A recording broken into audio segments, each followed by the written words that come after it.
An Englishman's home is his castle, so they say. But the way the housing market is going, that Englishman or woman will be well into their 40s before they get the keys to the most modest of homes.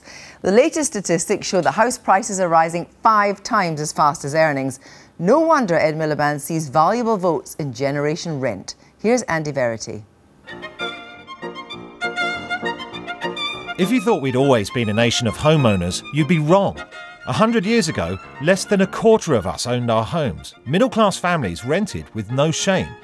The dream of home ownership for all dates back not 100 years, but 30.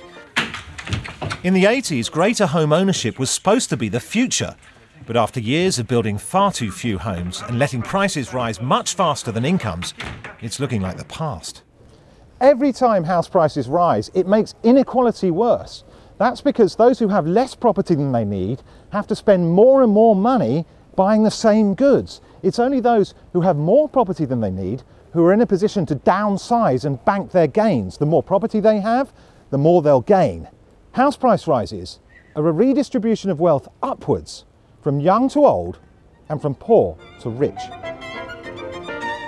But what we've seen over generations is the failure of many governments to build more homes. And that's the fundamental problem we face. And what that's meaning, the report shows today that if we don't do this, if we don't tackle this problem now, within a generation, house prices will have quadrupled to nearly an average of £900,000. And we could see up to half of young people up to 30 living at home. So that's why we have to act now. Quadruple? I can almost hear your lack of shock. But should we be used to it?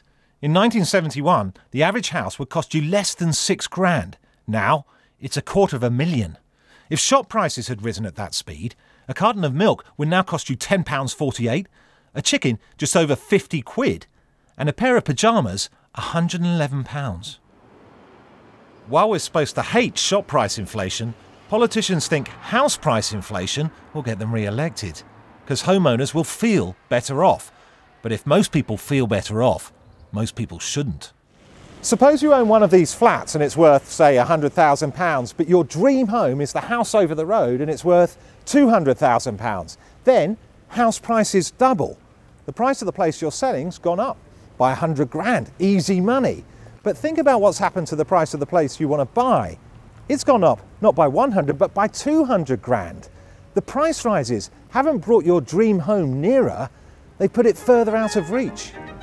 In 1918, long before we became obsessed by the gains we might make on property, 3/4 of people rented. In Germany, nearly half still do. Once they have rented a place they like, they stay there. Once they have bought a place they like, they stay there. There is much less turnover in the German residential market. So the Germans are fond of their places. They just don't see a point in buying the place. 26-year-old PR consultant Richard Kay rents this 2-bed flat in Hackney with 3 others, but he won't be in it for long. 2 weeks after he moved in, he had the gall to complain about the washing machine. The landlord said, "It's not my problem, it's your problem, either you pay for it or it just sits there."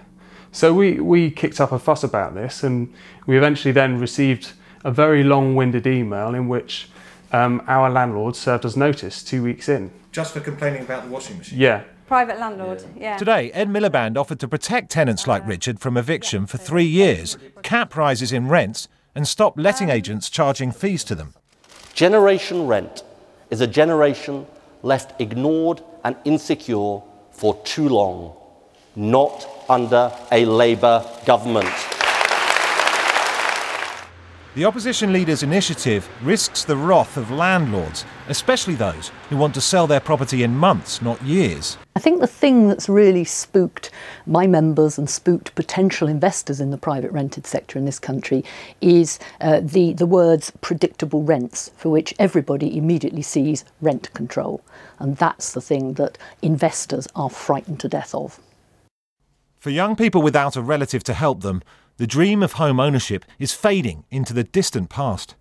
Ed Miliband's calculation is that by offering to make renting more secure, he may annoy the landlords, but he'll earn the undying gratitude of Generation Rent.